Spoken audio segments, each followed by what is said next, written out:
Last week, the media streaming company Spotify blew up the internet when they announced that starting in 2023, they were canceling all meetings with more than 2 people in them.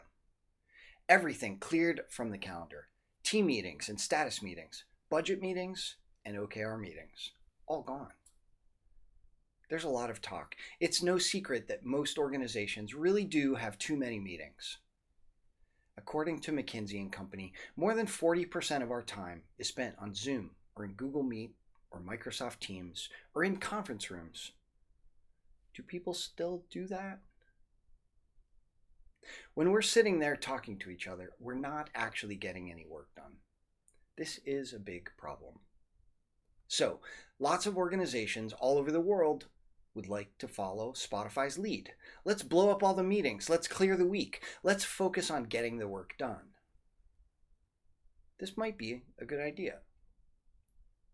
Except that teams across the world don't actually have a meetings problem.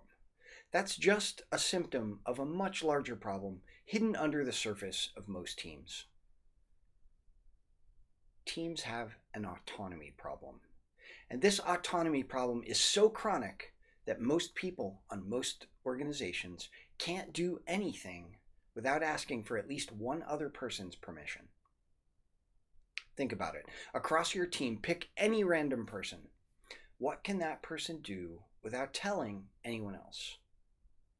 What can they change? What can they throw out? What can they build and what can they buy without asking for permission? The answer on most teams for most people is nothing. We know why this is. Leaders all over the world need to make sure that their teams are doing the right things, that they're being responsible and safe, that they're handling data with privacy rules in mind, that they're spending money responsibly. So leaders check in a lot. If you have 100 people on your team and none of them can move forward without actually asking permission, then you're going to need to have 100 meetings so each of those people can ask for permission. You can take those meetings away, but if those people still don't have a way to get their work done, then they're going to stop getting work done. The question to ask across your team might not be, which meetings can I get rid of?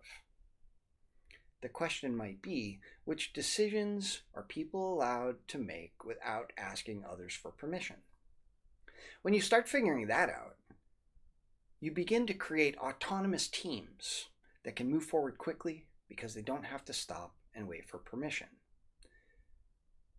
The number of meetings across the world is not the problem. Autonomy on teams is the problem. And it's one of the most massive and hidden problems in the world today. Most teams are suffering from it. If you fix autonomy, you won't need as many meetings. If you get rid of the meetings without fixing the autonomy problem, you're going to have a whole different set of issues. I've seen organizations all over the world make this mistake over and over and over again. Don't be one of those teams. It's time to reinvent autonomy.